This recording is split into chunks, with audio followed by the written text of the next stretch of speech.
Well, here's an explainer for Essential Question 2, version 9 in spring 2011. Contrast to the one that you just saw, 8, this one is actually really complicated. Not really complicated, it's actually pretty simple. It's just a bunch of constant series. So what you should see is constant series here, and so these are these single, something that's one high from time periods 1 to 3. You should see a singleton right here, because there's this weird spike of $12 on time period 4. And in time periods 5, 6, and 7, you've got another constant series that's 3 high. And then in periods 8 through 12, you've got another constant series that's at -2. So it's just constant, singleton, constant, constant.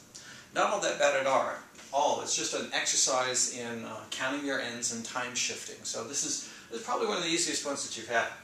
So in order to get these into place, we'll start off with this early one right here. So that's something which is 1 high, looking for P, you know A, here's the interest rate. The N is 1, 2, 3, 4 of them.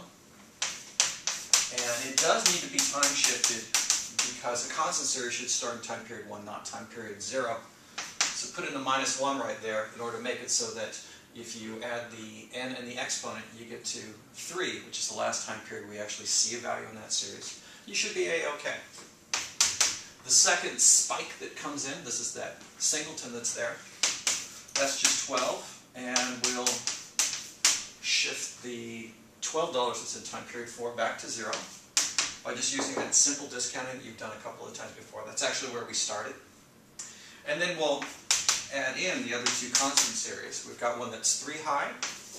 That's this chunk right here from periods 5 through 7. And we got another one which is -2. And those are the ones that are time period 8 through 12.